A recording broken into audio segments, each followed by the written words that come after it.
నాపై వస్తున్న అసత్య ఆరోపణలను తీవ్రంగా ఖండిస్తున్నానని రాజ్యసభ సభ్యులు వేదా మస్తానరావు గారు తెలిపారు. ఆయనపై వస్తున్న ఆరోపణలను ఆయన ఖండించారు. Thank you for all. అందరికీ నమస్కారం, ఎల్లరికీ వణక్కం.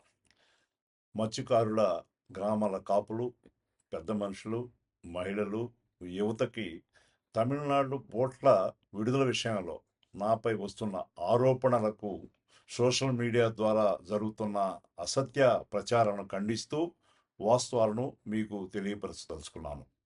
గత 8 మాసాలుగా తమిళనాడు బోట్ల విషయంలో తమిళనాడు బోట్ల ఓనర్లకు మన మత్స్యకార గ్రామాలకు జరుగుతున్న వివాదంలో నేను ఏ అధికారితో కానీ మత్స్యకార గ్రామాల పెద్దలతో కానీ ఇంతవరకు మాట్లాడటం జరగలేదు.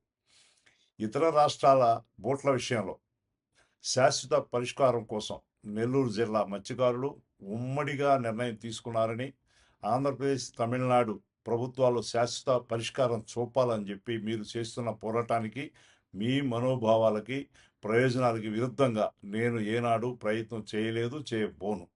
ఈ వ్యవహారంపై విచారణ జరిపి నిజాలు వాస్తవాలు వెలుగులోకి తీసుకురావాలని గౌరవ ముఖ్యమంత్రి వర్యులు శ్రీ నారా చంద్రబాబు నాయుడు గారిని కూడా కోరడం జరిగింది.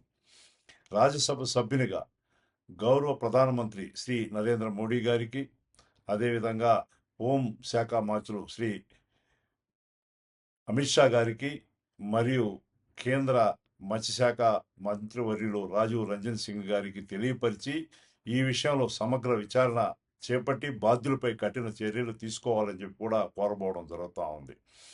ప్రజాసేవలో నిమగ్నమైన నాపై ఇలాంటి నిరాధార ఆరోపణ చేయడం దురదృష్టకరం, చాలా బాధాకరం. మత్స్యకారుల సంక్షేమం కోసం నేను నిరంతరం కృషి చేస్తున్నాను. మన జిల్లాలో చేపట్టిన అనేక అభివృద్ధి మరియు మత్స్యకార సంక్షేమ కార్యక్రమాల కోసంగా మత్స్యకారులకు చేస్తున్న సేవ మీ అందరికీ తెలిసిందే. నా జీవితంలో మత్స్యకార గ్రామాల ప్రయోజనాలకు, ప్రతిష్టకు భంగం కలిగించే పొరపాట్లు ఎప్పుడు చేయలేదు, చేయపోను కూడా అని చెప్పి మీకు తెలియజేసుకుంటా ఉన్నాను.